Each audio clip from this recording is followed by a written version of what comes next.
Good morning. It is Wednesday, September the 8th. I'm Shane Seeley, and this is the CBC Morning Report. An historic moment between Africa and CARICOM yesterday as the two regions came together for the first time ever in a summit under the theme Unity Across Continents and Oceans, Opportunities for Deepening Integration. The one-day virtual event included presentations from a number of African and CARICOM leaders, as well as the heads of several related organizations like the Caribbean Development Bank and the African Union. Chief among the calls was unity between the two regions to fight the COVID-19 pandemic. Barbados' Prime Minister Mia Motley issued an impassioned plea for the Caribbean and Africa to work together, which would allow them to cut out the middle passage and come together to benefit the more than 1 billion people who live in the two regions. The Prime Minister also noted it could start with a direct air link between the two, which CARICOM could help fund if necessary. 2, a dedicated and highly empowered public-private sector mechanism that enables the development of the African-Caribbean economy, particularly in the areas of digital technology, creative industries, renewable energy, and the life sciences. And separate from that, all my friends, all of the ability to mobilize our funding in order to be able to ensure that we can finance development, not just of governments, but of companies and individuals in our two regions. Thirdly, the establishment of a joint AU-CARICOM electronic mass media platform, or a mechanism that facilitates the exchange of news, information, and artistic programming, sports. Because when our people see each other on a daily basis, they will understand why we must travel and why we must trade. And they will therefore enable those air links and maritime shipping links that we make to become sustainable. The Prime Minister also contends the CARICOM Africa Alliance should have a coordinated presence and voice at the high-level United Nations General Assembly later this month. That meeting will celebrate the 20-year-old Durban Agreement, which was, at the time when it first came about, recognized that the time had come for talks on reparations. Since that date, 20 years ago, we've had many things happen, culminating in Black Lives Matter. There is nothing like an idea whose time has come. And I hope that we leave this summit prepared to coordinate a position as we go to the UN to ensure that we now begin to discuss the absence of a development compact when our countries became independent, the extraction of wealth over centuries, and the fact that our future development must rest equally on reparative justice, and if we are to give our people a chance to be able to access the development opportunities that are theirs to have, but have been deprived because of that continuous extraction of wealth over time.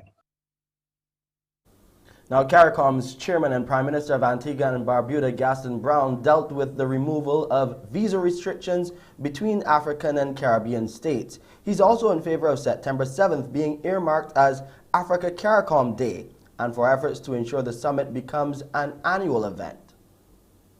We must establish structures of cooperation to promote our mutual socioeconomic interests, increasing investment and trade, and people-to-people exchanges between Africa and the Caribbean.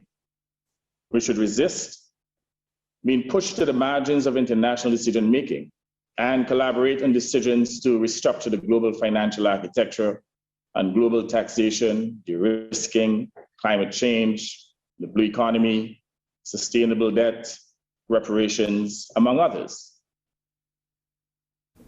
And Kenya's President Uhuru Kenyatta chaired the session. He called for a united focus on technology with a view of speeding up developments in financial technology to provide affordable services for citizens of the two regions. He also described COVID-19 as a wake-up call, noting it has overstretched and redefined health systems across the developing world. In the early days of the pandemic, we experienced serious challenges with supply of personal protective equipment, medical oxygen, as well as ventilators. This, my brothers and sisters, is a wake-up call for all of us in the developing world. We must do what it is to build our own manufacturing capacity for vaccines and critical medical supplies. And in addition, we must strengthen research, surveillance, and monitoring capacity in order to mount effective responses to COVID-19 and other possible pandemics in the future. Another close to 70 new cases identified by the Best Dos Santos Public Health Lab. We'll give you the details of the latest dashboard and other COVID-19 updates after the break.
The Best Dos Santos Public Health Laboratory has identified 69 new cases of COVID-19. That's 30 females and 39 males out of the 1,303 tests conducted on Monday. The new positives comprise 48 people who were 18 years and over and 20 under the age of 18 and one individual whose age is unknown. There are now 569 people in isolation. Under the national vaccination program, meanwhile, for COVID-19, 95,661 people, or 35.3% of the population, have received 2 doses of a vaccine and are now fully vaccinated. In updating the stats for COVID patients in isolation, there were 542 people as at 2 p.m. yesterday. Of these, 438 patients, or 81%, were unvaccinated and 18% fully vaccinated. 5 of those fully vaccinated patients, 1 in primary and 4 in secondary, were in need of care, and the other 92 were in tertiary isolation. 7 people, all in tertiary isolation, were partially vaccinated for COVID-19. Primary and secondary isolation for COVID-19 patients in Barbados are units which accommodate those who are very ill and in need of close monitoring and treatment, with primary isolation being designated for the most severely ill. Meanwhile, tertiary isolation houses patients who are only mildly ill or not showing illness. The Ministry of Health and Wellness says it is important to note that the number of people in isolation changes throughout the day as people are admitted and discharged.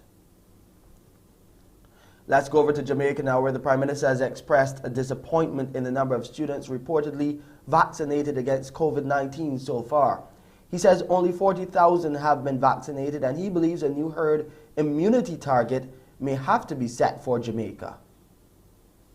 At the start of the local campaign, about 1.7 million people, or over 65% of the population, needed to be vaccinated to achieve herd immunity against the virus. But Prime Minister Andrew Holness has put the country on alert that the figure may have to be much higher because the virus has evolved. We are at about 13% of Jamaica receiving at least 1 dose of the vaccine. That is far, far too low. We are not at a point where the vaccination is having an impact on transmission, and we are way from the 65% needed to attain herd immunity. And with the new Delta strain, it might be that the 65% isn't enough. We may have to go even higher. The Prime Minister addressed the matter during the St. Thomas leg of his COVID-19 vaccine community tour. He also used the occasion to express his displeasure with the vaccine uptake among students. Mr. Holness reasoned that some parents were not entertaining the opinions of their children regarding the vaccine. So the last statistics I saw was somewhere in the region of about 30,000. There would probably be about 40,000 now. I'm not pleased with that. I think we can have more children vaccinated. And my personal view is that there are more children who want to get vaccinated, but parents are standing in their way. Now, we can't interfere with the rights of parents over their children. The United States has passed the 50% mark of vaccinated people for COVID-19. The actual percentage is 53%, or 176 million people, but that still leaves millions more unvaccinated, as the cases there are the highest levels since last winter. Numbers not looking good for the Biden administration that is still trying to turn the corner on this, and thought that they had with respect to the infections in the United States. There are now 40 million confirmed cases in the United States since the start of the pandemic about 18 months ago, and of that, more than 650,000 people have died. Now, in terms of the vaccination numbers, more than half the population, roughly 53%, has been vaccinated, but that really only amounts to 176 million people. In other words, there are millions that are still not vaccinated in the United States, and that is what is causing a problem, because this is a pandemic of the unvaccinated now, according to Biden administration officials. So they're very concerned as the Delta variant continues to spread through the United States. What's happening is they're seeing the number of deaths rising as well, because back in June it was less than 300 a day. Now it's more than 1,900. And so what's the Biden administration doing to address this, Kimberly? Well, they'll be addressing it specifically. The president will on Thursday. He is going to be addressing the nation, announcing a six-pronged approach to dealing with this. It's apparently going to have a range of initiatives across the public as well as private sector. The concern is in all of this is that many of the vaccines that this administration has been pushing aren't that effective. For example, the Pfizer vaccine, the Moderna vaccine. And so we expect that there will be an announcement, too, about boosters and what that will look like, who needs to get it, and so on. But in all of this, there is another problem for the Biden administration. That is, there is waning confidence that this president has this under control. In fact, 2 different polls seem to suggest that Americans have lost faith in the president's ability to handle this pandemic. His approval rating on that is down 10 points. And also, we should point out that when it comes to them feeling he has a strong message on this, that 42% of Americans believe he lacks clarity. So he's going to need that clarity come Thursday to really get that confidence back and have Americans feel that this is really turning around the way he promised many months ago. Meanwhile, we're hearing some health professionals in the U.S. are fed up with people who refuse to get vaccinated as they witness death after death from the virus. A 70-year-old woman has just died inside the Shreveport, Louisiana hospital. She'd been here 4 days, battling COVID-19. Now nurses prepare her for the funeral home. I don't think anybody ever told me I'd be taking bodies down to a loading dock. We've seen a lot of death. Doctors and nurses across the United States are struggling under the burden of a 4th wave of hospitalizations and deaths, driven by the Delta variant and the close to 40% of Americans who remain unvaccinated. Most of the feeling is just anxiety, exhaustion, and just not knowing when this is going to end. Like a couple of hours though before we can take her. In the state of Mississippi, some 2,000 nurses have quit since the pandemic. It's every day. I mean, just people can't take it. It's not because they don't want to do a good job. We've made it really hard for them with this influx to our healthcare system.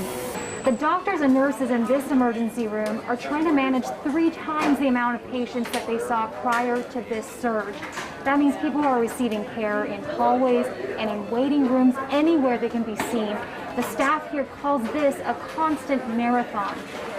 Disheartened and demoralized, many are resigning, retiring, or taking lower-paying jobs to distance themselves and the memories of fighting the virus. I see these people over and over again when I try and sleep.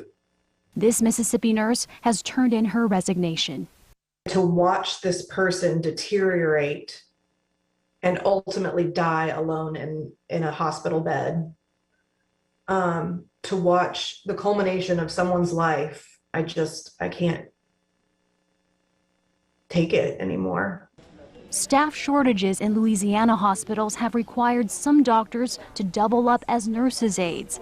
Right now, the state has 6,000 vacant nursing job openings. Yeah, there's no doubt that being overwhelmed over 17 straight months and not being able to spend time with your family, the only natural reaction for our teams is to struggle. Many have begged in vain for more people to get vaccinated or blamed themselves for not being convincing.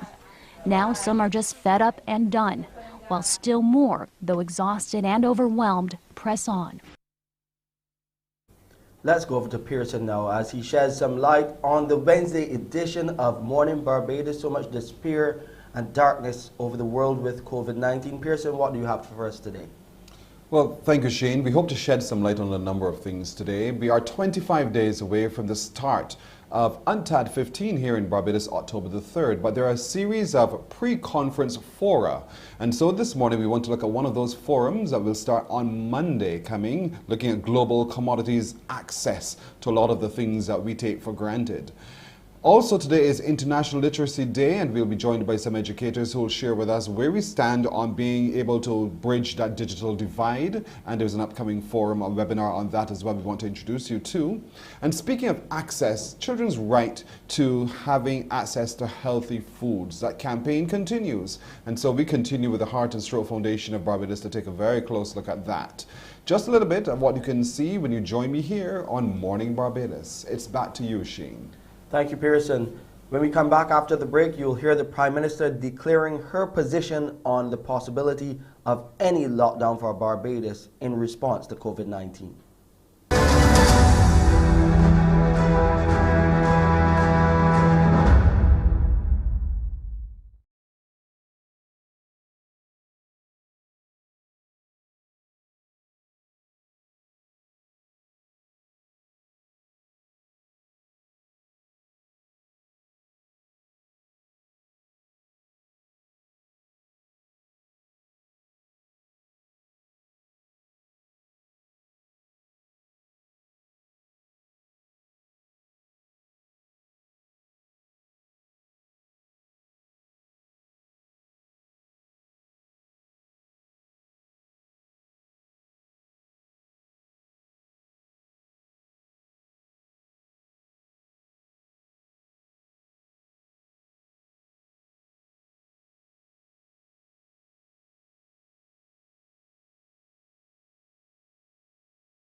Prime Minister Mia Amor-Motley has made it clear that a lockdown of the country is not and will not be the first, second, or third option for her government. The Prime Minister has made the statement in response to calls from the Democratic Labour Party to implement stricter protocols for containment of the spread of the COVID-19 virus here. Prime Minister Motley says the decision to lock down last year was one of the only options government had. However, she notes today there is a tested and proven weapon in the form of the COVID-19 vaccine. The Democratic Labour Party would be better off joining in the struggle to get more Barbadians vaccinated, rather than proposing measures that are likely to bring greater hardship and sufferation to those who can least carry that extra burden. When we lock the country down, as they are proposing, the haves in Barbados will stock up and live comfortably for the 2 to 3 week period, while the have-nots will suffer and, as we say in Barbados, suck salt. That is why we had to give out packages to over 85,000 households previously. Does the Democratic Labour Party understand the social and economic implications of a lockdown at this time? Do they understand that that could trigger a withdrawal of international flights for possibly the rest of the year? Prime Minister Motley says her government has done all that it could reasonably do and be expected to do during this time, and is going over and beyond the call of duty to minimize the impact of the fallout from the spread of the virus on those who can least bear the burden. In the last month alone, the government has spent in excess of $48 million between shoring up existing facilities, purchasing new equipment, employing more people in an attempt to adequately manage the threat of the spread of the virus and all of the consequences that it places for the social and economic well-being of the nation. And we're still having to spend. But none of this will succeed or be effective if people refuse to use logic, reason, and common sense. And that is why we continue to have the conversations with as many people as possible, including this Democratic Labour Party. So I ask them, please, stop politicking and get on board the national crusade to save lives. Media workers who covered the eruption of the La Soufrière volcano earlier this year have been rewarded for their bravery and extensive coverage of the event. The awards came from the umbrella body, the Barbados Association of Journalists and Media Workers, BARJAM. 10 reporters and photographers from the Caribbean Broadcasting Corporation, The Nation, Barbados Today, Loop News, and Starcom Network were presented with their certificates of recognition for the good work which they did. President of BARJAM, Keith Goddard, commended the young journalists and photographers. Over any of the regional or international journalists covering any natural disaster. In my mind, I think based on the stories and features and the sidebars that I read and saw, I think you guys are well deserving of the recognition by your peers, and I'm satisfied that our decision to recognize you was one of wisdom. And I want to say that this evening's awards of certificates is but a small token of BARJAM's efforts to recognize you for a job well done over the days that you were on the ground in St. Vincent. Speaking about St. Vincent and the Grenadines, a 56-year-old woman who has been charged with injuring Prime Minister Dr. Ralph Gonsalves during an opposition-led protest in the capital back on August 5th has been slapped with a different charge. Anime Lewis, a vendor, was granted station bail yesterday after she had been arrested and charged with throwing missiles. She will appear in court today on the new charge. The new charge comes as the prosecution failed to comply with the court's order to disclose to the defense by August 31st the evidence against Lewis in connection with the original charge that she allegedly wounded the Prime Minister. In St. Lucia, the country has launched a multi-million-dollar building resilience or adaptation to climate change and climate variability in agriculture project, saying it also provides an opportunity to recover from the coronavirus pandemic. The U.S. $9.1 million project is being funded by the Adaptation Fund and implemented by the Caribbean Development Bank. The Minister with responsibility for sustainable development, Sean Edwards, says the launch comes at a time when St. Lucia must demonstrate its fortitude as a country as it finds ways to recover from COVID-19 and the pandemic. Agriculture, Fisheries, Rural Development and Food Security Minister Alfred Prosper notes that in the face of more frequent and severe agricultural losses, such as the recent impact of Hurricane Elsa and farmers having little to no insurance coverage, developing a resilient agricultural sector is critical. Let's go to sporting news now. Barbados Royals are still alive in the 2021 Hero CPL, can you believe it? After last night's victory over Guyana, Amazon Warriors at Warner Park in St. Kitts. The Royals batted first and posted their highest total of the season, 185 for 8 of their 20 overs. Glenn Phillips top scored with 44, Johnson Charles added 40, and the player of the match was Carl Mears with 36 in his new role of opening the batting. Romario Shepherd took 3 for 31. We have the highlights from the Royals' innings. Well, sent into bat the Barbados.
Taking 3 for 34 as the Royals won by 45 runs. Odin Smith top scored with 43.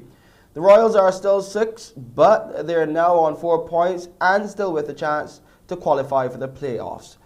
Today is a double header. It sees St. Kitts and Nevis Patriots in the 10 a.m. fixture against Jamaica Talwas live on CBC TV 8. Then the nightcap match, Warriors take on the St. Lucia Kings, which will be air tape delayed from 8 p.m. Time now for a look at the weather.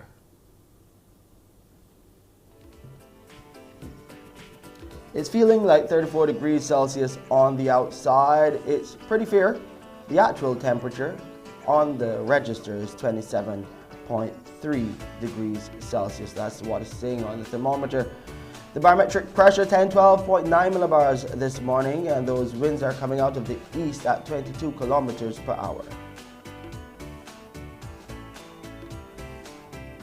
At 10:37, 23 minutes away from 11, there will be a low tide. The high tide will then come our way at 4 minutes to 5 in the afternoon. Those seas are moderate in open water, but there is a caution in effect. Small craft operators and sea bathers, please exercise some caution. Those swells are between 1.5 and 2 meters right now, expected to increase. Today will be sunny here in Barbados, to partly sunny with a few brief isolated light showers.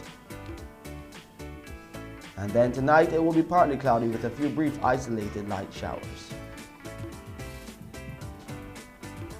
Today over the Lesser Antilles, this is a picture, fair to partly cloudy. It will be there with a few brief showers mainly during the afternoon. And tonight over the Lesser Antilles, it will be mostly fair. And here's a quick look at some of our selected cities in the international weather forecast.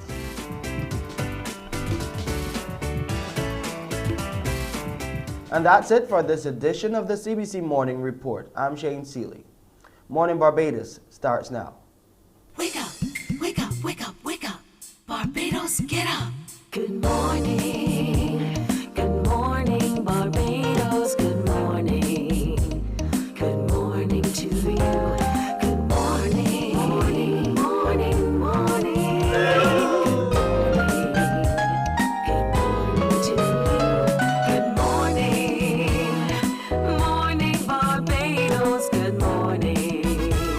Good morning to you. Good morning. Morning, Barbados. Good morning. Wake up, wake up, wake up. Morning to you. Indeed, good morning to you. Welcome to Wednesday, everyone. Wednesday, the 8th of September, 2021. I am Pearson Bowen, welcoming all of you watching us here in Barbados on your TV screens. Thank you so much for watching. And those on our social media platforms, be it YouTube or Facebook, thankful for your company this Wednesday morning. Also coming up today in our Doc Talk, our OBGYN will join us to look at the situation a lot of ladies face, endometriosis. He'll talk to us a little about what it is and what are some of the treatment options available to you. In our Beijing Afar segment, we meet a young Barbadian woman who is a content creator, digital marketer, lifestyle blogger, and a fashion designer. And so she'll be joining us from the United States as we connect with the Beijing Afar. Also today it's Wednesday, and you know we're going to be delving into the book 12 Keys to a Strong Finish. We are at key number 11, and I certainly want to make sure you have your book. Please do have it, because we're looking today at Fight for What You Believe. We'll delve into that with Dr. Marlon Husbands and a whole lot more. But let's get started by looking at UNTAD 15 2021. We're just 25 days away, and there are a series of pre-conference fora which will be happening. A number of them are going to be happening, engaging all of us in those discussions. And one of those forum will be on Monday, the Global Commodities Forum. Joining us now to talk a little bit more about that is the lead of that forum, Peter Williams. Good morning to you, Mr. Williams. Good morning, Pearson, and good morning to everyone in Barbados who is listening and watching. Thank you for having me here. You're very welcome. We are now just a few days away from your forum, which you're preparing to lead, coming up on Monday from the 13th to the 15th, looking at global commodities. What are you hoping will come out of that forum? I think that it's very difficult sometimes for Barbadians to appreciate the role that commodities have and how it impacts Barbados. But I think if we go to a supermarket, if we pull into a gas station, whatever we do, we are actually using commodities. And the Commodities Forum is to talk about the issues that particularly face developing countries. And I think it's a great honor for Barbados as a small island developing state to be the first small island to host such a this conference. And so the particular areas that we will be looking at are food security, water sustainability, and energy transitions. It's 2 days, and then there will be a high-level roundtable on the third day. And so, when we talk about some of the issues that I just mentioned, I think Barbados is at the forefront, not in all, but in several. And we are hoping that we will be able to help lead some of the changes that we need to see in the world to bring better resilience and more prosperity for the developing world, and certainly remove some of the imbalances and inequalities that are existing. So if we look at our leadership in energy transitions, we are certainly moving very quickly away from our dependence on fossil fuel, pulling into the pump, as it were, or on your electricity bill, and basically being at the vagaries of the world market to being more independent from fossil fuel. And obviously, too, this has a big impact, and we must also play our part in fighting climate change. So that's just one example, Pearson, of where we're headed with this. There are lots of things that are also happening when it comes to access, with the pandemic now causing all sorts of challenges with movement of shipment of goods and access because some national borders are closed. Some shipping lines are challenged to operate. And so the trade in commodities in itself would be challenged at this time. Is that also going to be a part of the discussion? Definitely. We expect that on the high-level roundtable on the final day, that the participants, which will include the Commonwealth Secretary General, Prime Minister of Dominica, and other high-level, discussants, that would include the President of the Caribbean Development Bank, that they will be certainly looking at the issue of resilience. And to your point, COVID-19 and the pandemic has challenged the countries, and particularly, again, the developing countries, where access to markets is more challenging and where we are more dependent on things such as, the ready movement of freight through shipping and airlines. And when those sources and routes are, interrupted, it puts, great pressure on us. And so those discussions on the final day will focus certainly on the issue of resilience. And that resilience doesn't just stop with the pandemic. Certainly all of us in Barbados know what has happened over the last few years with the increasing severity and regularity of hurricanes through the Caribbean. Indeed, we had our first hurricane earlier this year since 1955. And, that is an indication of some of the things that can threaten our access to commodities, threaten shipping routes, damage ports, and therefore we have to look and say, well, how can we be more resilient? And food security in particular is one of the areas that we'll be looking at, and we have on that panel certainly our own Chief Agricultural Officer, Keely Holder, the head representative for AICA in the region, that's the Inter-American Institute on Agriculture, Mrs. Ina Harvey. And so we're looking and saying, well, how can we be more resilient to all these forces that affect us and ensure the prosperity, as I said, the health and wellness of our country and our citizens. The forum is 13th to 15th of September. How is it going to work? Because it's going to be done virtually, I suppose, in a major way. Is it then that Pearson Bowen, sitting here in this studio at CC, can log in and engage or to listen to what's being discussed? How is it going to work over the 2 days? So you're correct. It's held as a quadrennial conference, the last one being in Kenya in 2016. We were supposed to have it live in Barbados in 2020, and obviously because of the pandemic that did not take place. So now we are all virtual. It is curtailed in a sense because of the virtual nature of the event. We have 3 days. Participants who are either here in the studio or participating as panelists we're logging in and joining from wherever they are in the world. And certainly there's no cost to registering. We are open to registration. So someone who wants to listen to the discussion and may want to pose a question through a written text, they can sign in to UNCTAD15.org. And participation, as you've got up here on the screen, and look for the registration button, click on that, and then it will go through a series of just simple questions for you to respond, submit your name, and that will be sent to the UNCTAD office in Geneva, and they will approve then the registration. We are also having a platform called WTV, so when you sign in, it will be through a conference platform, and that will, I think, be an sort of easy to use access for persons who want to watch the event. It sounds exciting indeed. How has it been for you, though, in pulling together this forum, in terms of planning and making sure all is right and ready to start on Monday? Everything has gone so far so well, and as I said to our lead organizer for Barbados and the entire event, Teresa Marshall, I will let you know how it's gone when it's finished.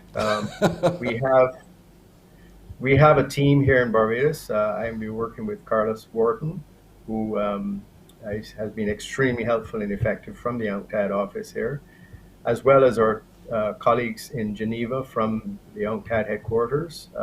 And they together with us have been meeting every week for the last several months to ensure that we have our panelists, that we have all the logistics in place. And so I think we're all set. But what we do need is persons, obviously, from Barbados and the region to participate and understand what the impact of commodities is on them. Clearly, too, you mentioned, there are other events coming up as part of the lead to the main ministerial conference, October 3rd. And that's the Youth Forum, the Civil Society, the Gender and Development Forum, and the creative industries and trade digitization. So those are other events that will lead into the main ministerial conference. And the world is changing. So all of these, whether it's gender, whether it's participation of youth, I mean, we know we live in a digital world. All of these are a big part of how the world is changing and will be part of the final discussion, the ministerial conference. As I said, where then the governments will get together. And so the outcomes of our forum will be submitted as a report to that main conference and be part of that. Well, we will definitely have an opportunity to discuss with those other leads into those other fora, and later on as they can get closer and closer to the actual start of UNTAD 15. What do you want us generally, now I give you an opportunity to tell us as Barbadians what we should do and not see this as just another global conference for those people, but this is a global conference for each of us. Tell us what to do. Well, I think first, it really is an honor for Barbados to be taking the lead and hosting this conference. As I said, it will be in person. And our Prime Minister, I think, has set out there the hope and expectation that as a small island state, that our countries will take an interest and be able to be profiled greater in world affairs because of us hosting the event. And so I think that's a call to everyone who can contribute, whether through questions or just participate and watch and observe, and then obviously be able to discuss in a better way the impact that commodities have on us and the steps that they may take. So whether you're in the food industry, where you want to talk about, well, how, am I going to improve food security through smart agriculture, new techniques, whether you're in the water, which is a critical topic, how, as Barbados as a water scarce country, what steps can we take to reduce our usage, improve our efficiency, and certainly in energy, as I said, we're taking some dramatic steps. And I think there's an opportunity therefore for Barbadians who are in the energy industry to show leadership and take their expertise outside of Barbados to other developing states in the world and be a catalyst, as we have been, I think, for many years, to make change happen in the world. I know the former Secretary General of the UN said Barbados punches above its weight, and for us to do that, all the citizens need to participate and understand what their role is. That's well said. Peter Williams, who is the lead for the Global Commodities Forum, September 13 to 15, that's Monday right through Wednesday. We're looking forward to the outcomes indeed, and we want to thank you so much for taking the opportunity to lead in this and for doing it so well. Thank you so much for joining us this morning.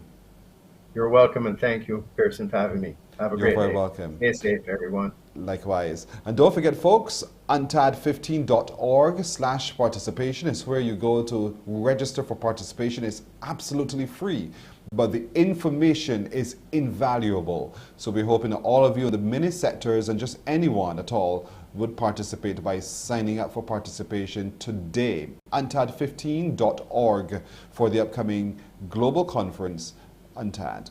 We take a look at this and then we'll take a break and come right back, taking a look too at literacy.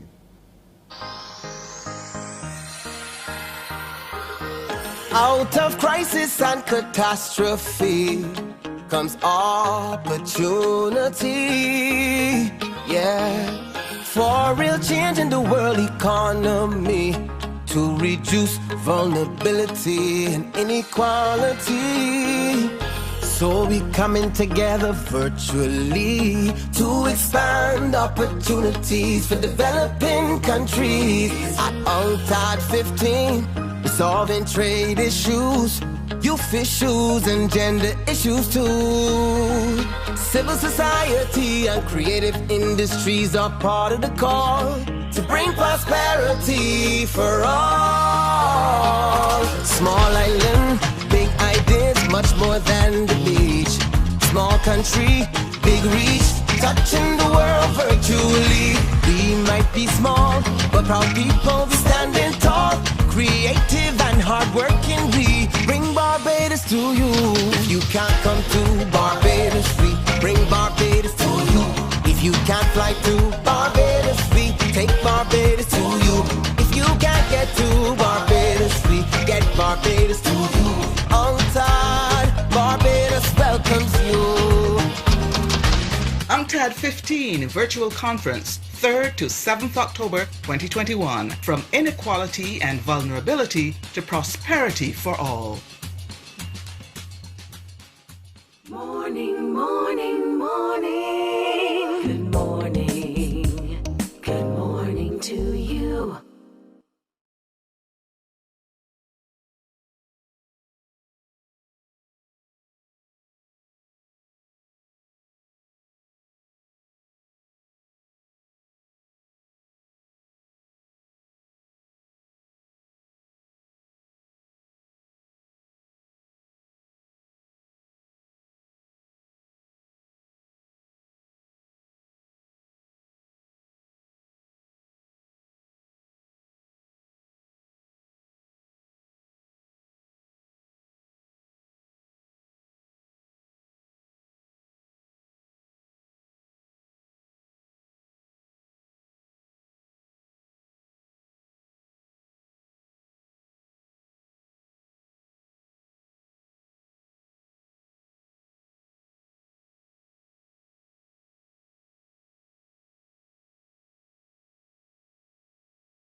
Morning, morning, morning. Good morning. Good morning to you.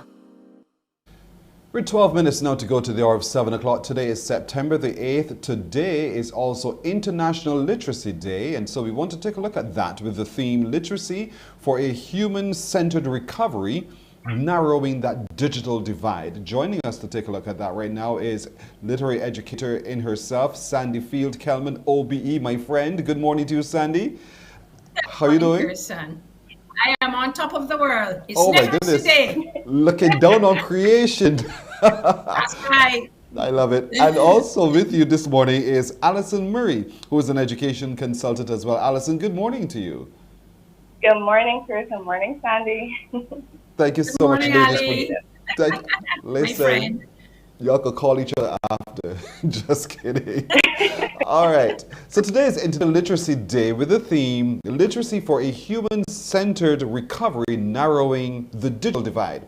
Oftentimes, when we hear literacy, we're thinking the ability simply to read. But in my mind, literacy requires us to be able to also read and comprehend and then apply what we understand and what we've read. Am I getting it right? Start with you, Sandy. you are on point, Pearson. Mm-hmm. You are on point, Pearson. So where are we now, do you think, as an island, as we rate our people for their attainment in literacy? Okay, Ali will take that, or you want me to take that? I don't have any statistics to formally say where we are as a country. I'd be able to place it if I were to give you a percentage. But I'd say to you that from my own experience, there really is a challenge with literacy and literacy development here in Barbados. my own research, I do have statistics around about 69% of students in a resource room in Barbados are unable to identify basic speech sounds, unable to blend sounds, unable to manipulate sounds. So we do have a problem, but I wouldn't be able to give you that exact figure. So what's causing the problem? Pearson, Ali is so correct. We have a lot of flaws in literacy in Barbados, and as you would know, we are looking to go on a global stage. So we really need to up our game, especially with our young people who will be the future leaders.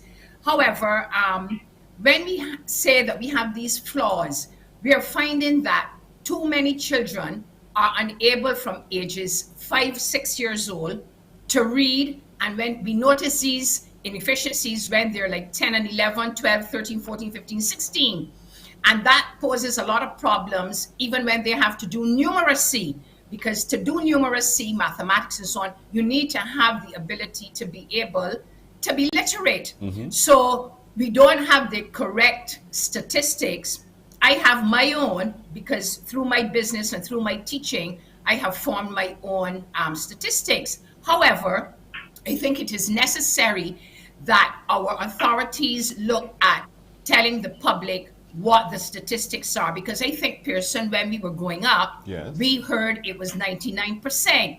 So since then, I don't think, as I came through my life, my adult life, I ever heard what the statistics were. And it really would be, you know, interesting and important, especially for parents, to have an idea where we are, where literacy is concerned, one, and because literacy composes lots of things like grammar, phonetics, composition, comprehension, and all those things come together as literacy. So we need to really have an idea, not as individuals, but as a nation, where we are with our literacy rate. And it is not, Pearson, in my opinion, this is my opinion, where we should be, especially coming to deal with young people.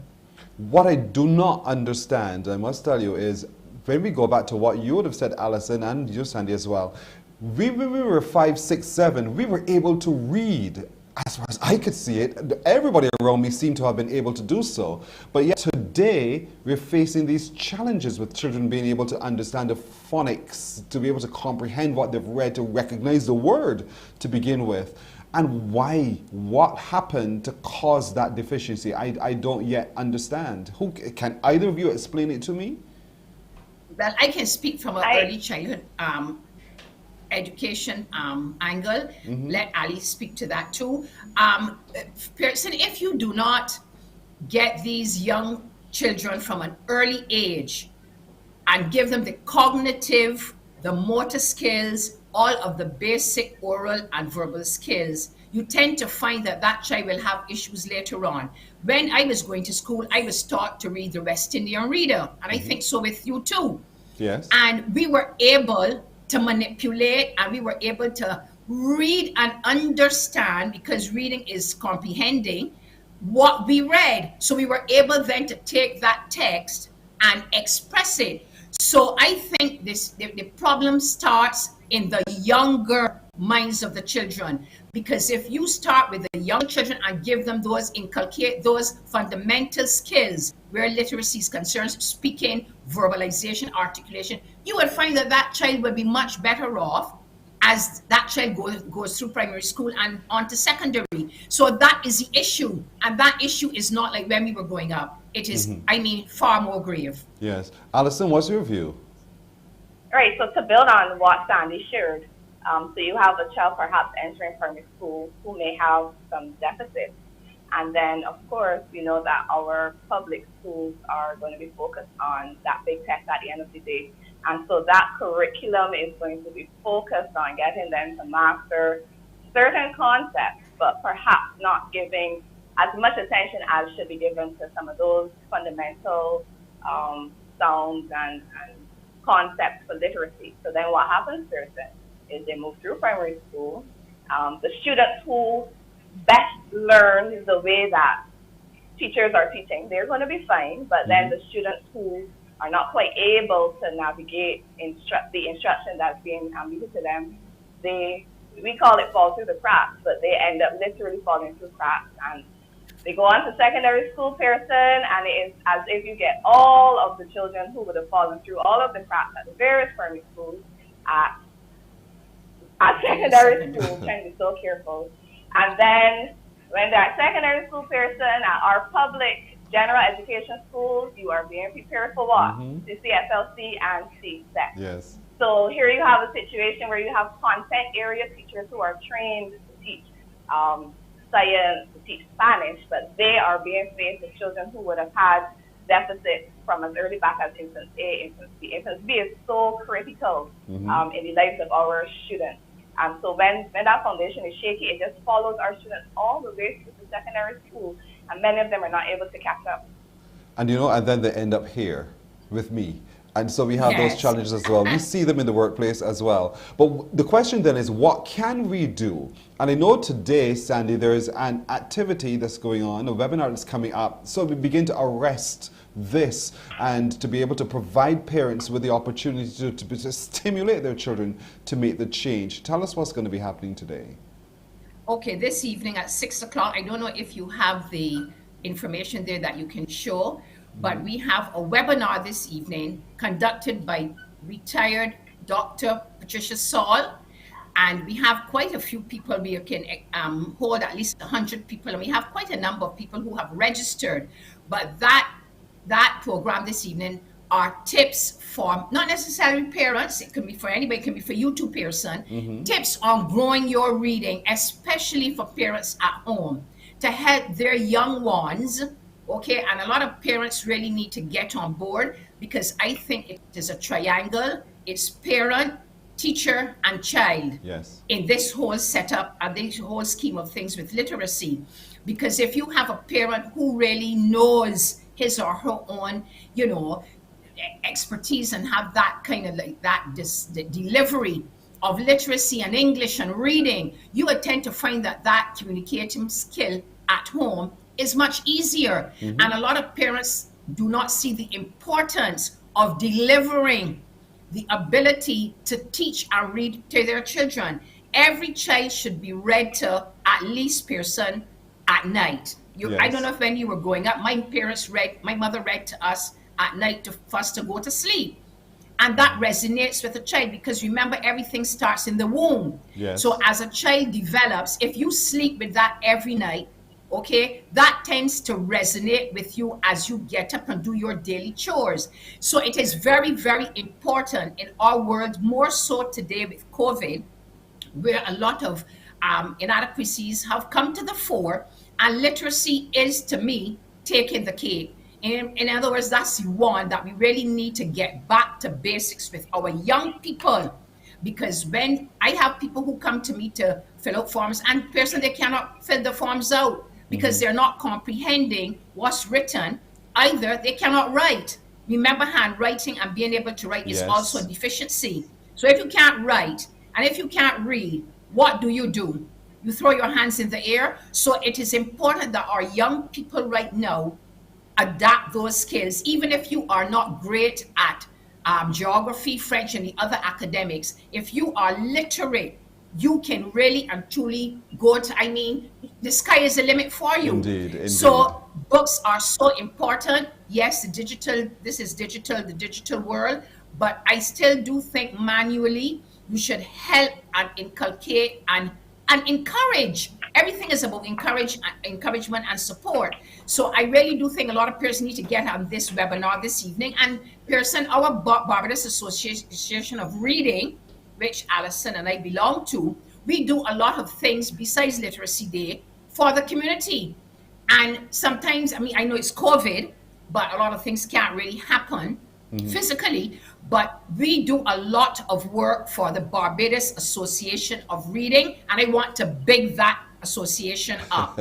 We have been in operation for years, and that's why we are really here today for literacy, because we see the 8th of September so important. You know, that's a conversation to be continued right there. We can talk more about that because I want to encourage and be a part of assisting you in that particular effort as well. But this evening at 6 o'clock, folks, you just go on to Read for Life Barbados on Instagram or Barbados Association of Reading. Log in, get the link, log in at 6 o'clock. Tips for parents on growing readers at home. That's where it really starts. That's really the nursery of it all.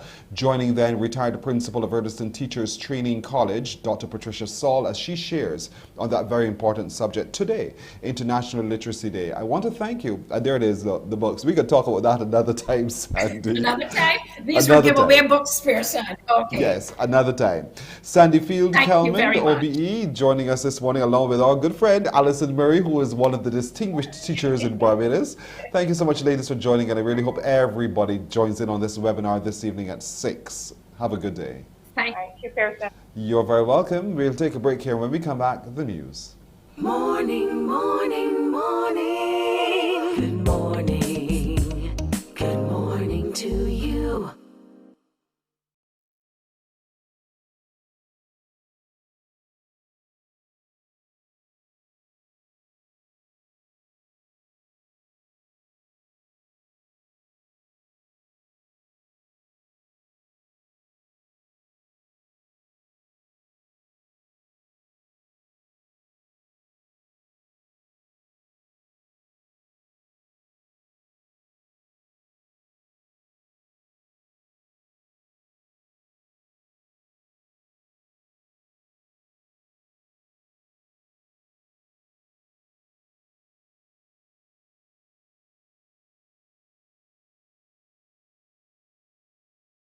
Morning, morning, morning. Good morning. Good morning to you. Time now for a look at the news, and for that look, we turn to Shane Seeley. Thank you, Pearson. A lockdown of the country is not on and will not be a first, a second, or a third option for the government. That declaration from Prime Minister Mia Motley in a statement responding to calls from the Democratic Labour Party to implement stricter protocols for containing the spread of the COVID-19 virus.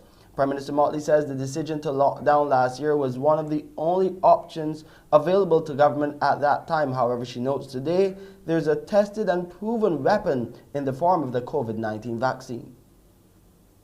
The Democratic Labour Party would be better off joining in the struggle to get more Barbadians vaccinated, rather than proposing measures that are likely to bring greater hardship and sufferation to those who can least carry that extra burden.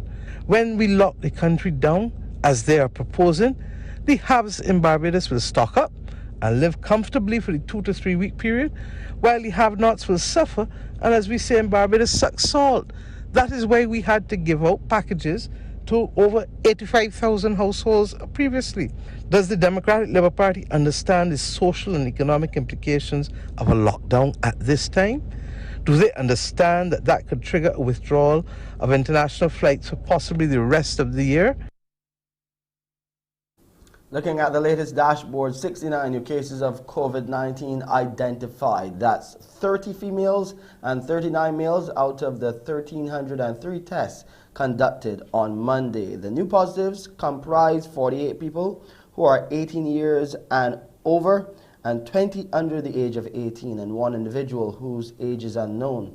There are now 569 people in isolation, and under the national vaccination program for COVID-19, some 95,661 people, or 35.3% of the population, have received 2 doses of a vaccine and are fully vaccinated. Now, in updating the statistics for COVID patients in isolation, there were 542 people as of 2 o'clock yesterday afternoon. Of these, 438 patients, or 81%, were unvaccinated and 18% fully vaccinated. 5 of those fully vaccinated patients, 1 in primary and 4 in secondary care, were in need of care, and the other 92 were in tertiary isolation. 7 people, all in tertiary isolation, were partially vaccinated for COVID-19. Primary and secondary isolation for COVID-19 patients in Barbados are units which accommodate those who are very ill and need close monitoring and treatment, with primary isolation being designated for the most severely ill. Meanwhile, tertiary isolation houses patients who are only mildly ill or not showing illness. There's a change to the portfolio of St. Lucie MP Peter Phillips. The Cabinet Office has announced that Phillips, the Minister in the Ministry of Agriculture and Food Security, has been reassigned to the portfolio of the Minister in the Ministry of Housing, Lands and Maintenance. The decision takes effect from, August 30th, 2021. And finally, media workers who covered the eruption of the La Chauffeur volcano in St. Vincent and the Grenadines earlier this year have been rewarded for their bravery and extensive coverage of the event. The awards came from their umbrella body, the Barbados Association of Journalists and Media Workers, BARJAM. 10 reporters and photographers from the Caribbean Broadcasting Corporation, The Nation, Barbados Today, Loop News, and Starcom Network were presented with certificates of recognition for the good work which they did. President of BARJAM, Keith Goddard, commended the young journalists and photographers. Stand shoulder with any of the regional or international journalists covering any natural disaster. In my mind, I think based on the stories and features and the sidebars that I read and saw, I think you guys are well deserving of the recognition by your peers, and I'm satisfied that our decision to recognize you was one of wisdom. And I want to say that this evening's awards of certificates is but a small token of BARJAM's efforts to recognize you for a job well done over the days that you were on the ground in St. Vincent. And that's our 7 a.m. headline news for this Wednesday. Back to you, Pearson. Shane, thanks. 6.5 minutes after 7, a break, and then Crumbs question of the day. Morning, morning, morning. Good morning. Good morning to you.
Morning, morning. Good morning.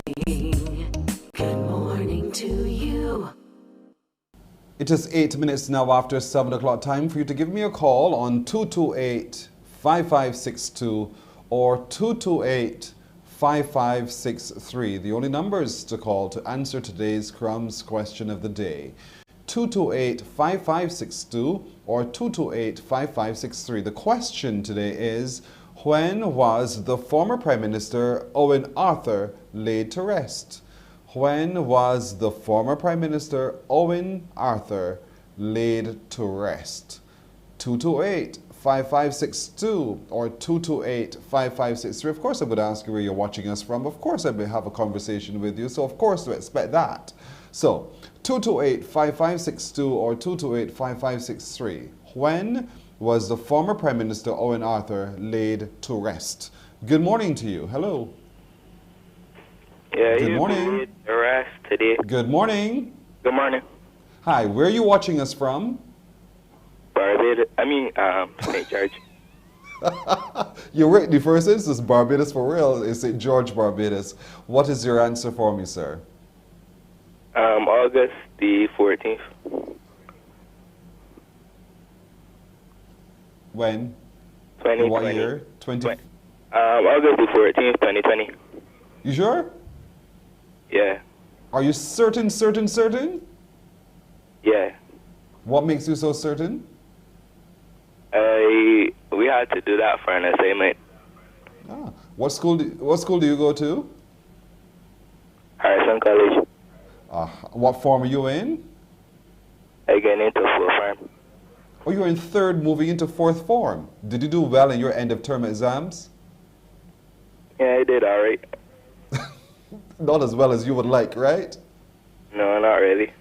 But you're going to buckle down, or you do a whole lot better. How is it going with the online schooling for you? We haven't started back yet, but... I know, but how is it going? You did it last year. Before it was good.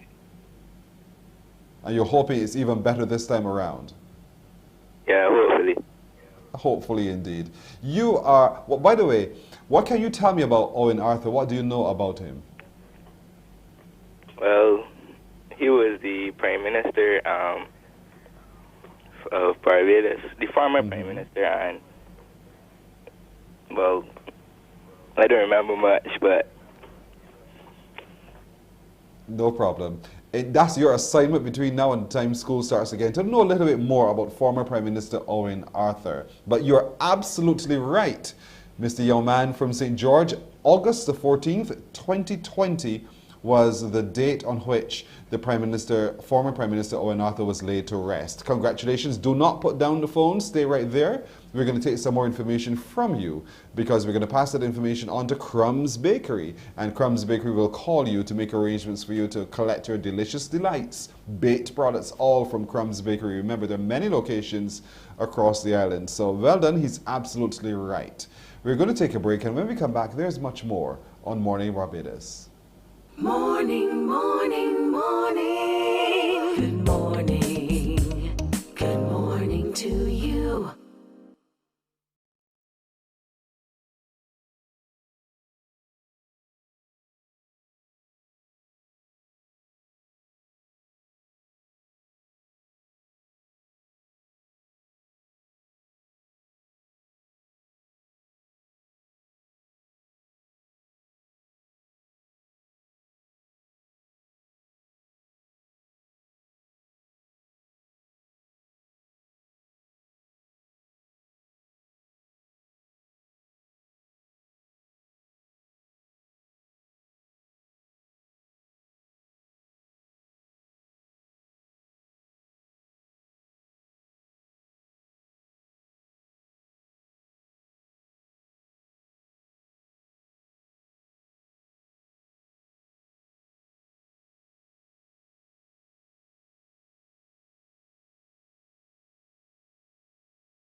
That, for our children have a right to good health. And a big part of good health is good nutrition. And so this campaign is really focused on getting our government, getting persons on the ground to recognize that good health is not just, something that we are throwing out there. It is actually a human right. And we want to put a framework in place that, our children can have a better opportunity going forward. Is this a reaction, or is this being proactive? This is definitely being proactive. When you say reaction, I'm not sure if you mean to move it. Well, because as a medical practitioner, you know what presents to you. You would see incidents of people, children in particular, presenting with obesity, presenting with other lifestyle and health challenges as a consequence of consuming unhealthy foods. I'm just wondering if this is a response to that, or is this simply saying, you know what, to avoid it happening in the first place, let's remind you that children have a right to healthy foods. Person, I think it's a little bit of both. When we look at the statistics, they're very alarming, and I think we've heard it over and over. But 1 in 3 children in Barbados is either overweight or obese, and it's worsening during the pandemic. You know, we've had quite a bit of alarm from general practitioners, from pediatricians on the ground, and they keep saying the children that are coming in, they are more overweight, more obese than they were even before the pandemic. We had a problem before the pandemic, and now it is worsening. So we recognize that children that are obese and overweight, they are at risk of things like hypertension. They're at risk of things like diabetes, and they're at risk of developing these things at a very young age. And we know that when they develop them at a young age, the complications are very severe. They tend to develop complications at a younger age, the heart attacks, the strokes, the amputations. They tend to have a more aggressive course. And so all of these are things that we really, really want to prevent. You know, Pearson, 8 out of 10 people in Barbados dies of NTDs every year. So it's a serious problem. And if we don't put a halt to what we're seeing in our children, that problem is only going to get worse. You know, some parents will say, but it's simply because my child doesn't do a lot of running around that my child is a little plump, or it's part of who we are. We are just a plump family. What do you say to that parent, but still packing that sweet drink into their lunch kits? I would say there are a lot of misconceptions. You know, the sweet drinks are really a cultural thing, and there are lots of misconceptions. And one of them is that if you get the children to run enough, they will run off the calories in the sweet drinks. But I want to say to people that that is absolutely not true. If your children, they're not active, that's one thing. They're less active now more than ever. But if your children are consuming lots of sweet drinks, we know that it increases the risk. So if you use 1 or more sweet drink a day, we know it increases the risk of becoming obese or overweight by at least 55%, right? And that's despite of your physical activity. We know it increases the risk of developing diabetes at a young age by at least 26%. And the alarming thing, for instance, that we find as we go around and do our work in schools, both personally with the coalition, I found that you have children who are drinking 2, 3, 4 soft drinks or sweetened juices a day. So I want to tell parents that even though your child might not be active and you might think that that's the reason, yes, increase their activity. But if you're doing that and you are not cutting back on the amount of sugars they're consuming, you're still going to have problems. There's still the risk of heart attacks. There's still the risk of strokes. There's still the risk of the amputations, the kidney disease, all the other things that are associated with NCDs. But the parent is under the pressure of the emotions of the child who says, but the alternatives are so boring, mommy, I don't want that, daddy don't know.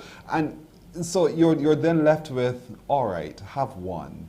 And you're saying to the parent today, even in relenting and giving in to just that one, you are depriving your child of the right to healthy foods. Yes, that's a big thing. Personally, I think that as a mother, I can completely understand that pressure. Children don't necessarily like water. My son certainly didn't like water at first, but what I did is that I made it more accessible. We bought a water bottle, we put it in the fridge, and he liked the idea of pulling the fridge and pulling out a water bottle. We removed the sweetened beverages from the home, so if you come to my home, you will not find any juices, you will not find, or rather I should say sugar sweetened juices, you will not find any soft drinks. And those are ways that parents can cope. Right? We're not saying that children absolutely cannot have these things every once in a while. For example, if you choose to give your child a small juice that does not contain any added sugars every once in a while, I think that's reasonable and that's realistic. They're still children after all. But I think it is the everyday use of these things that's driving the problems that we are seeing now. So we really need to cut back on that. You know, convenience, those little boxed juices are convenient. They're already packaged. You pick it up, drop it in, and you go. What to the fridge, you take it out, and you're good to go, just at the bottled water. And so for a lot of people, it's convenience. What advice, as a parent yourself, would you give to parents watching today to help them on this journey towards changing the way their children consume sugary products?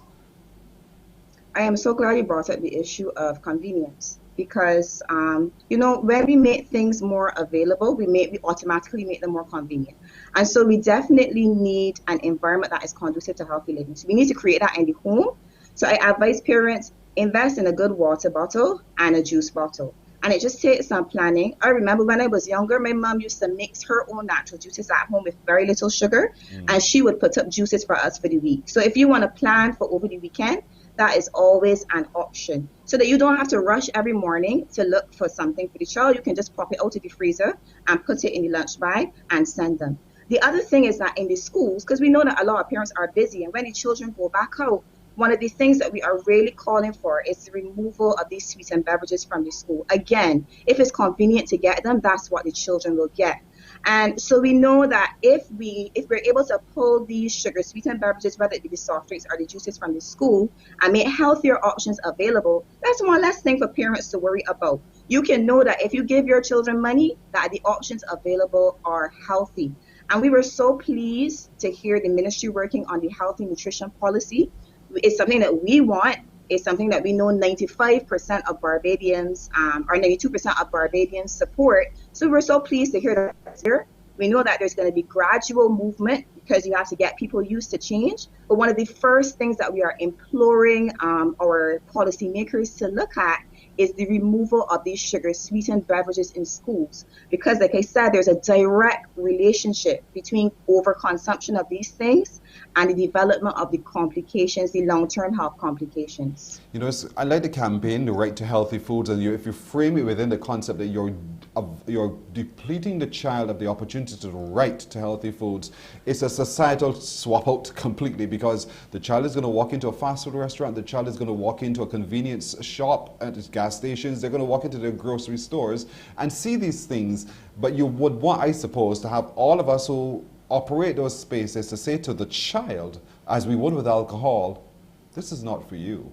You know, you ought instead to choose this. So there's a whole cultural shift that would need to take place. I'm glad that you're getting the support from the policymakers as well in this campaign to move us as a group of people forward to effecting the change and ensuring and enshrining the rights of the child to healthy foods as well. Dr. Kilos, it's been an immense pleasure talking to you this morning. Well done on the campaign. Yeah. And I love your energy behind the campaign as well, and your suggestions for parents today. I think it's going to go a long way. Thank you so much. Thank you so much for having me, Pearson. You are very welcome. Morning Barbados will continue at 22 minutes after 7 now, after this break. Morning, morning, morning. Good morning. Good morning to you.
Can we get our doctor on the line? I think our doctor is on the line now. Dr. John Barker, our OB-GYN. Good morning to you, sir. Is the doctor on the line? There he is. Good morning. Hi, good morning. Hi, good morning, Pearson. How are you? I'm very well, thank you for asking. If I sat on your chair, you asked me that question, I'm going to give you that answer because I don't want to check out this morning at all. So I'll flip it now. How are you doing? I'm well. Well, that's good to hear. That's fantastic. Good. Today we want to look at endometriosis. Am I right? That's what you want to look at today? Yes, right. And it's a big word because for a lot of women it's a big problem. What is it? Endometriosis. Right. Endometriosis is one of the major causes of chronic pelvic pain. And essentially it is rare cells that are like the same cells in the lining of the womb that are shed are found outside of the womb, meaning that they're more than likely in the pelvis. Sometimes they can be on the ovaries. Sometimes they can be on any part of the body, like the bowel. Sometimes it can be found in the brain as well, or sometimes on the skin as well. But it's a major cause of chronic pelvic pain, it's a major cause of psychological issues, and it's a major cause of mental health issues and women suffering with it. It's just painful.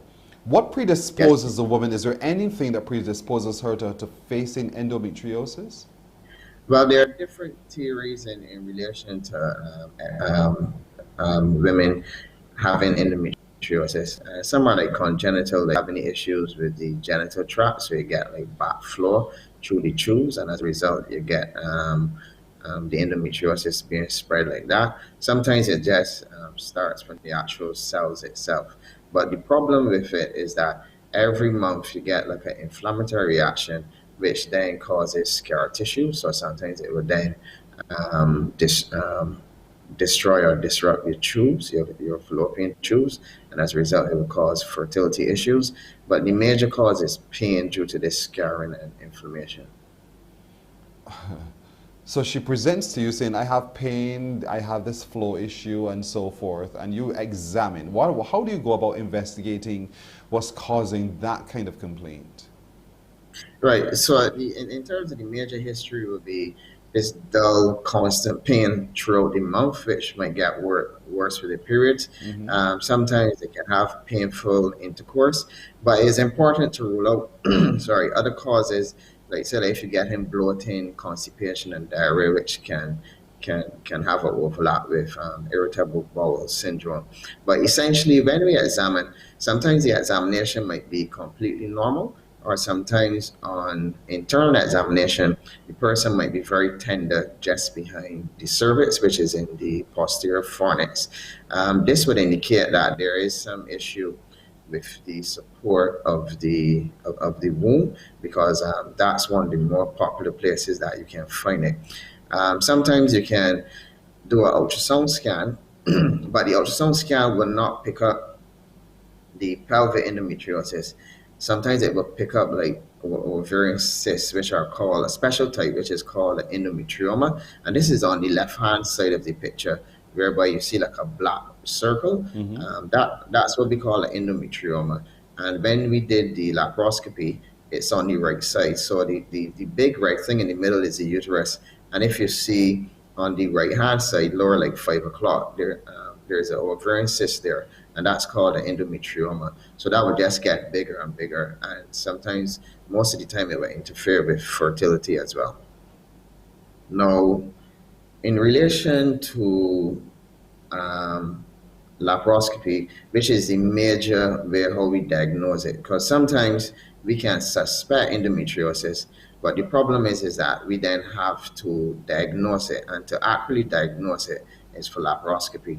So say on the left-hand side, that's a laparoscopic view of a normal pelvis, and in the middle are like deposits of endometriosis. So it can take many forms. It can take the forms of little blebs, which we see there, and those are on the what we call the peritoneal lining of the pelvis, which is essentially like a cling film that covers all of the organs, and as a result, you get the scarring in that. So it can look like the small blebs that you see in the second picture. In the third picture, you can see at 3 o'clock there's a dark brown spot.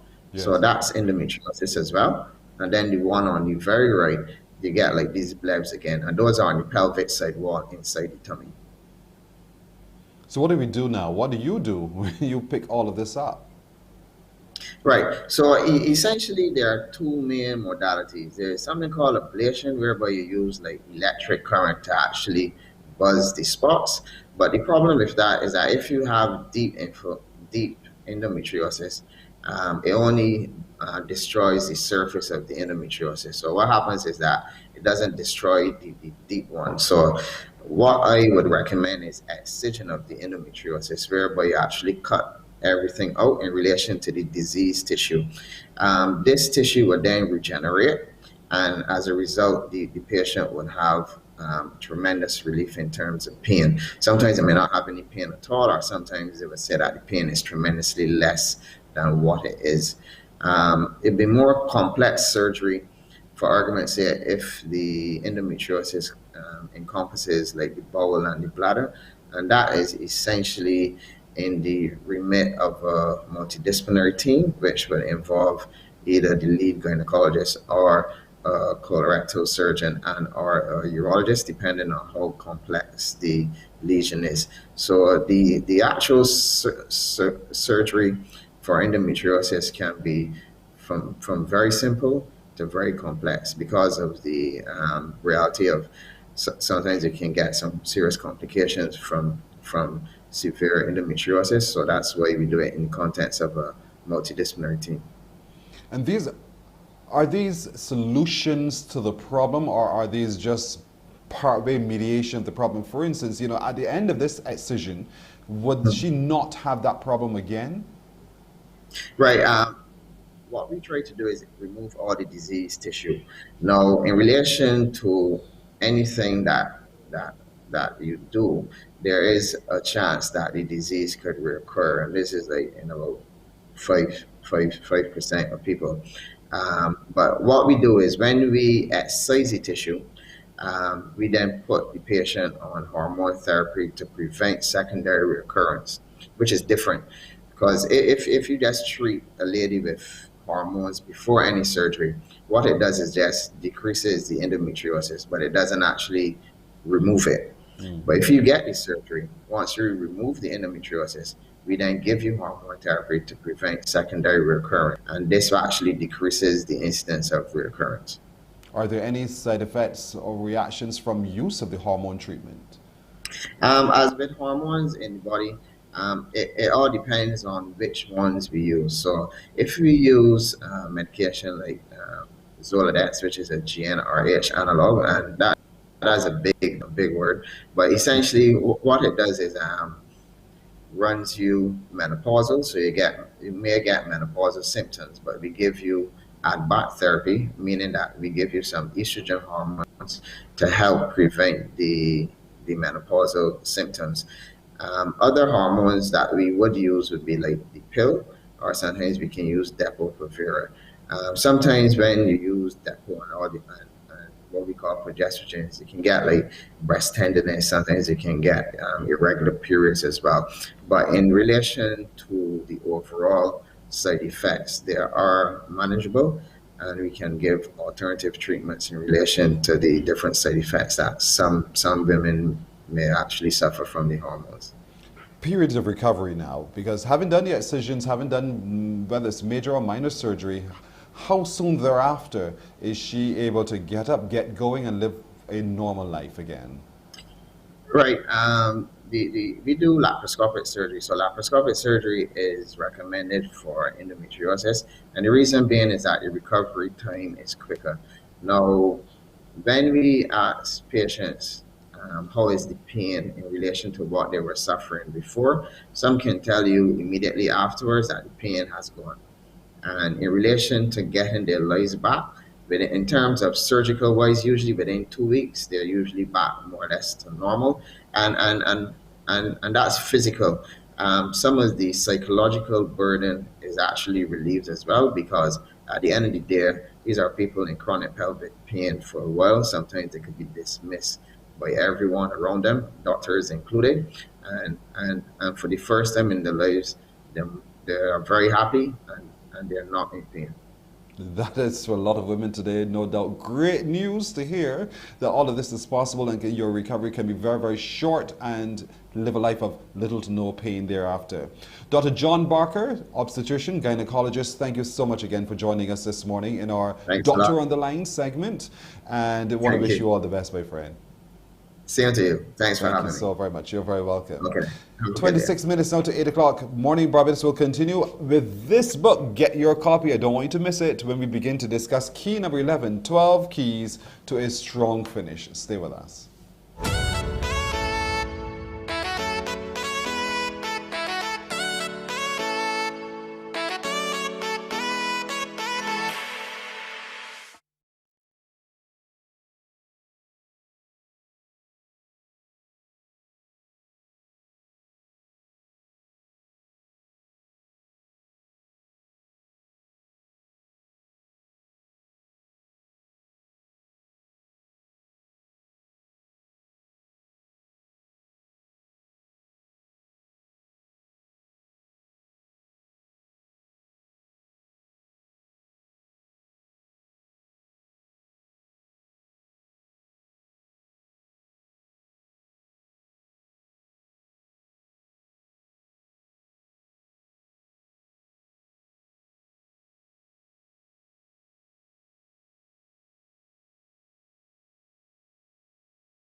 It's Wednesday. Couldn't wait for Tuesday night to come and go because Wednesday's right around the corner. We get to talk a little bit about the 12 keys to a strong finish with my friend, Marlon Husbands. Good morning to you. Good morning, Pearson. What's up? I'm great. What's up? Man, it's a wonderful day. It's a wonderful day. It's a day to fight. It's a day to fight and fight hard. Indeed, and we got to fight hard every single day. And that's where we are right now. Key number 11, chapter 11, fight for what you believe. And I want to start by your final word for just a moment, because I think it puts very nicely into context what we're going to be talking about here. You say, the type of fight you are in with Satan is not a drill. It is not an arranged match to grandstand your talent, show off your prowess, or earn you millions of dollars. This type of fight is targeted at the destruction of your soul. It is a fight targeted at the destruction of your family. It is a fight in which Satan is trying to estrange your conscience from acceding to right decisions and lifestyles. That's the final word. And it puts squarely, I think, very much so into focus the purpose of this key. Fight for what you believe. And for a lot of people today, it's tough. Oh man.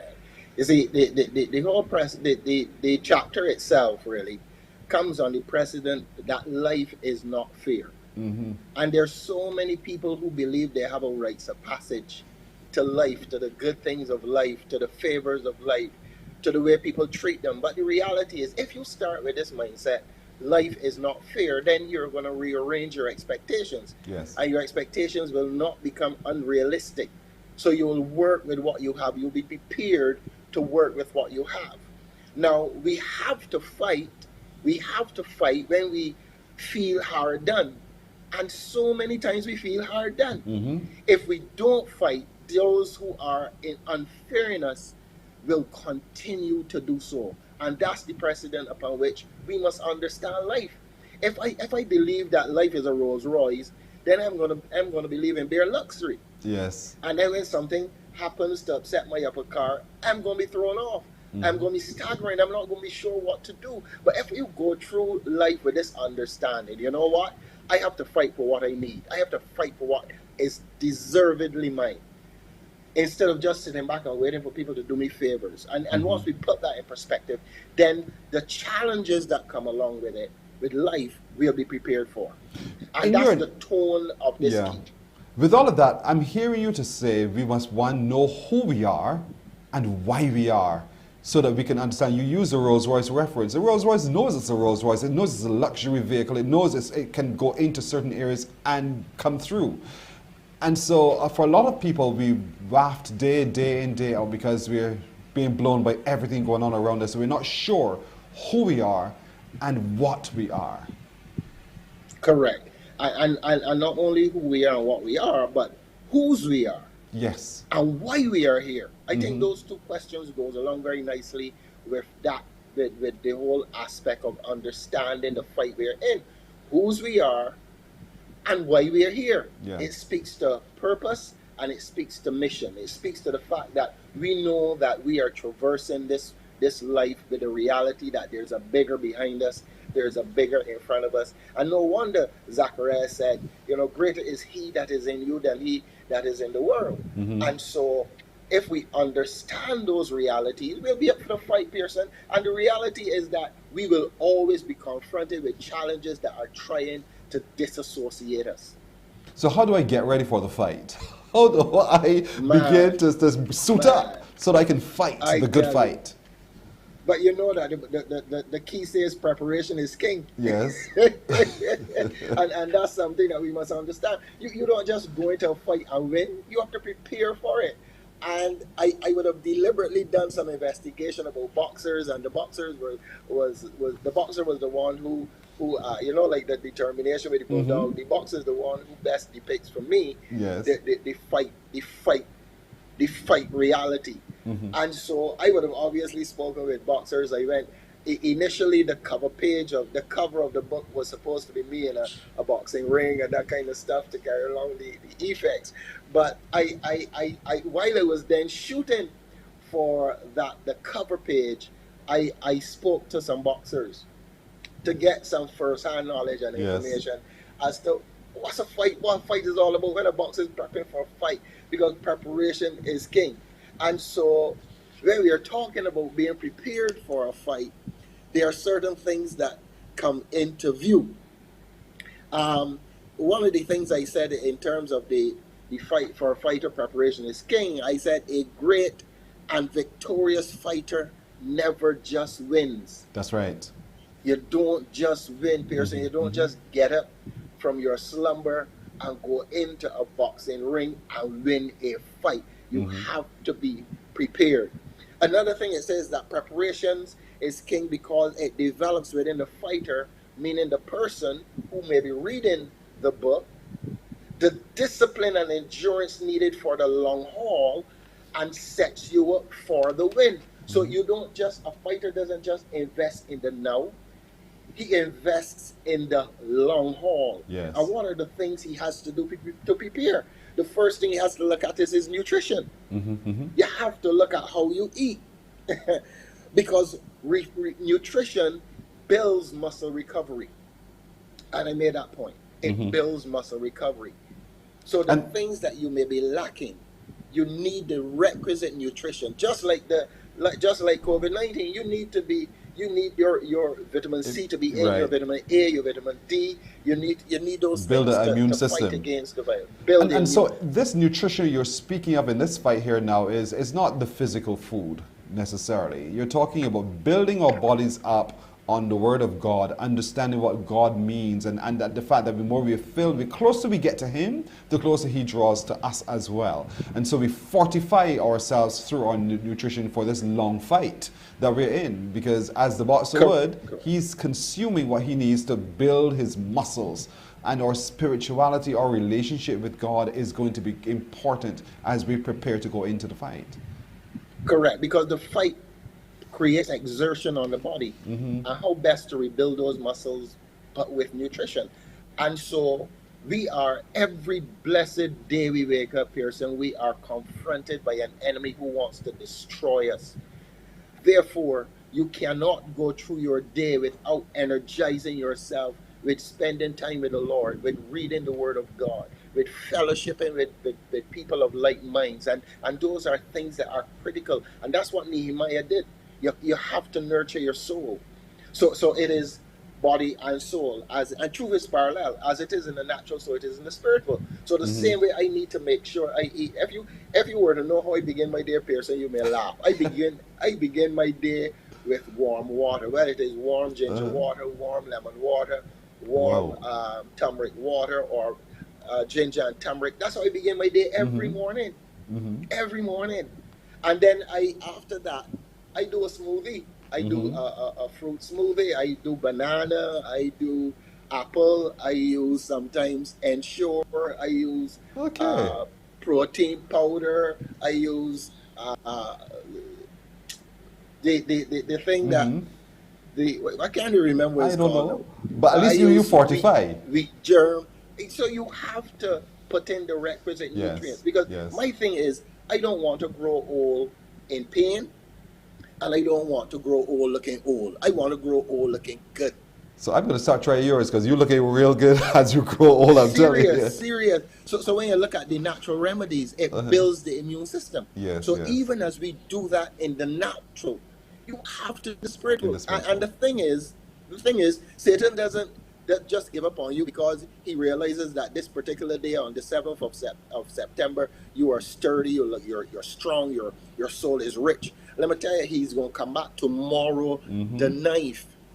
So we always have to be taking in the necessary spiritual nutrition to face the challenges, and sometimes we are blindsided by some of the challenges we face in any given day. I only have so the fitness of the body. I only have 3 more minutes left with you, my friend. Time is slipping so fast because you go on there to talk about exercise, routine, having the right mindset, all in terms of preparation, and to utilize the combination of all of it. But I also like how you go in then in utilizing that combination, breaking it down into the jab, the blow to the midsection, and the uppercut. I think that's genius. You call it the combo. You call it the combo, man. So explain to people very quickly that combination there, and in terms of fighting the good fight. Right. So the jab serves to blind the opponent from your true intention. So when you give a jab, it distracts your opponent. The blow to the midsection, this signals that you're coming at him hard, and the uppercut, this is the blow with which now the boxer seeks to finish off his opponent. Usually the uppercut comes as a knockout with knockout potential. Right. And so when we talk about the 1, 2, 3, when a boxer does this and he does, and then he comes with the uppercut, that the uppercut is supposed to knock out, take the sail out of the opponent. The middle of the sail, yes. So and then you liken it so to... we translate that to the spiritual. Good. So translate that quickly for us then. So with the jab, you're talking here about one, Nehemiah, as we use his example, you said in the book, prayed about it. Then the king said unto him, for what dost thou make request? So I prayed. So prayer, this is where we come back again to a part of the building up. We pray. That's jab number 1. That's jab number one. And is with the weaker hand. And then he says, worship. He worshipped through it. I really looked at Nehemiah's mindset, his position, his character, disposition. He prayed, he gave thanks, he worshiped, and then he decided the uppercut now, let God have it all. Just sit back and allow the strength of God to come through you, flowing with energy and might. And my God, the enemy doesn't have an answer for God. So that's the 1, 2, 3 combo. Prayer, worship, and let God have it all. Listen, this book is so rich, ladies and gentlemen. I had a call from Nevis last week who wanted to know, can I get the book on Amazon? And I had to say, yeah, go onto Amazon and get your copy of the book as well, you know, for sure. I hope she's already placed her order, and that, like you, everyone, that's where you too can place your order and enjoy and feel strengthened knowing that you too can have that strong finish by exploring all 12 of these keys. We're just down to key number 11. And you can call right now at the end of the show for sure, because I want you to see me to the end. 232-3961, 232-3961, 232-3961, or 431-0016 to get a copy of the book. It'll be autographed by Marlon himself. And you can get a copy like me, you can get a copy like so many others as well, and benefit from the wisdom herein as well. So folks, I want to recommend this book to you. I seriously do. I want you to try it. And next week you'll join us for key number 12. Thank you, Marlon. Go for the kill, Pearson. Go for the kill. I don't know how we can go for the kill in one session. That's up to you. But you go for the kill. We'll work it out. We'll work it out. It's loaded, Pearson. It's loaded. Thanks a lot, my brother. That's it now. So we're going to take a break. When we come back, we meet a Bajan from afar. Stay with us.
This Bajan girl afar is a student, former student of Harrison College, now residing in Columbus, Ohio in the United States of America. Her name is Tamara Sykes. Good morning to you, Tamara. Good morning. How are you? I am well. How are you doing? I'm doing great. I'm awake. That's great. Now listen, Sykes is not a traditional Bajan last name. Can you explain to me what this name is for you, Sykes? Yeah. Oh, so it's actually my name that I got from marriage with my husband. So my maiden name is Holder. Okay, so Yeah. those watching, Tamara Holder is on your screen right now. She's now Tamara Sykes as well. How long have you been now in Columbus, Ohio? I have been here for 15 plus years now. I actually moved here when I was 16. So born and raised in Barbados, and moved here around like high school-ish. So Yes. definitely lived my life in both places. So how is life there for you? It's good. It's fun. It's interesting. I miss home a lot, right? Especially right now. I usually make a trip at least once a year to see my family back home. But right now, it's been a challenge because of COVID-19. So I miss the food, I miss the culture, but it's definitely also absolutely amazing because I do have a lot of access. I run 2 businesses and I work in public relations during the day. So I keep myself busy. Clearly, and running 2 businesses during the day as well. You've actually started something called Barbadian Girl. I love the name. Yes. Barbadian Girl. Yes. What's Barbadian Girl? So I took Barbadian and removed the R, replaced it, well, the R and the B, replaced it with a Y. And I really wanted to make sure that I represented my culture because in Ohio, there's not that many Barbadians. So it was just important to just show that I'm a Caribbean girl and, I can still live in the US and be myself and be different. So how is it being yourself in an American cultural space? It is interesting. It's fun. I mean, typically I just do what most Asian women do. I mean, I do my hair different colors. Like I wear a lot of colorful clothes. I've lost my accent, of course, but for the most part, I just represent who we are, a very proud and industrious, group of people. And I just make sure that I represent that in everything I do. I will say it was very different when I moved here because we use words differently. We spell things differently. Like, we say color and we spell it COLOUR. Yes. And here they remove the U from everything. So that was a culture shock. So a lot of different things, and that's the basis of it. But it's still fun. I love knowing that I am a part of 2 cultures now. And, I have a daughter, so it's a lot of fun, sharing Barbadian culture with her as well as raising her here. How is she responding to your share of Barbadian culture? Oh, she loves it. What does she love most about it? I would say she loves fish. She loves our fish. She actually visited home and had flying fish and all of that when she was a baby. Of course, it's a little bit harder to get it up here, but she loves that. She loves seasoned food, which is great. And for the most part, she loves the music too. Like I actually had a viral post a year or so ago with her dancing to Caribbean music. So she loves soca, she loves calypso. So, she's 3. We'll keep unveiling more stuff as she gets older. Do you get a chance every once in a while to be able to, slip in a Bajan word, a pronunciation of a word, and we do it in Barbados, like, what are you talking about? Do you ever get a chance to slip that in? And she goes like, Mommy, what are you saying? I mean, to her, however I talk is how anyone should speak. So she never asked me a question. I would probably say adults probably like, what are you saying? Especially if I'm upset or I just start talking really, really fast or I'm confused. So it happens to me, but not so much. I probably switch it up depending on who I'm talking to. Right. That must be something else. I don't have that luxury. It says, this is all I do. And, to have adopted a different language, and it's just fun. So apart from everything else, I'm told that you're also into doing some textiles. You're busy. Oh, yes. Oh, dear. Yeah. I do a lot. So I basically started a brand. That's actually where Barbadian Girl came from. The brand is called Barbadian, and that was the whole start of everything, where I actually hand painted scarves. So when I was in Barbados and going to Harrison College, I got really involved in textiles as my art projects and my art class, and I really loved it, got really, really good at it. And so I just took that with me here and started selling hand-painted scarves to those who ask. Wow. That's it, yeah. I mean, opportunity presents itself. Why not grab the opportunity? So Correct, here we are, looking at Exactly. some of your beautiful creation, the scarves. And the ladies are wearing it with pride. Yes, yep. Very infused with Caribbean culture. Again, Yes. colorful, and then each design is hand-painted. Yep, that's another one, a bandana, more of a brushstroke effect there, and my nails. So no doubt those are conversation pieces for a lot of people. They look at it and say, hey, where is this from? And you get a chance to talk about Barbados. So when you are there in Ohio and you talk to people about the land of your birth, what do you say to them? You know what? The best starting point is honestly to say we're Caribbean islands, and then the first question they ask in Ohio is like, why did you move here? Like, why? Because, when they look it up on their phone, it's like, why are you in Ohio? I mean, we have snow for like months and months, and it's cold, there's no water, just like all of that. But I definitely think from there, I get to really encourage them to visit. Of course, I'm biased. Barbados is the best island ever. But I'm unashamed about saying that. And then I really get to talk about our culture, like our education, how it's different, just our family structure, our, how we really enjoy work-life balance is something that can be a challenge here in the U.S. is going all the time. Yes. And I do love that in Barbados, we have this slow living is what we do. And we still are really great in our careers, but we're also really great at our family life. So I really do try to bring that message here to everything that I do, even whether it's through fashion or through my other business, which is about digital marketing. That's great. You said you often would come to Barbados at least once a year. And so you weren't here, you've not been here now for a little bit because of the pandemic. But if you were to land on Barbados right now, where do you think you'd want to go to first? I mean, I would go to my parents' house and call my cousin to get pudding and sauce. That is like the first thing. The first thing I would do because I miss it so much, and he cooks an amazing pudding and sauce. So like, I really want that right now. But we're gonna try to come next year. So that's what I'll do when I come back. Listen, you have my water pouring from my eyes with laughter, honestly, because that is so funny. And I can agree with you.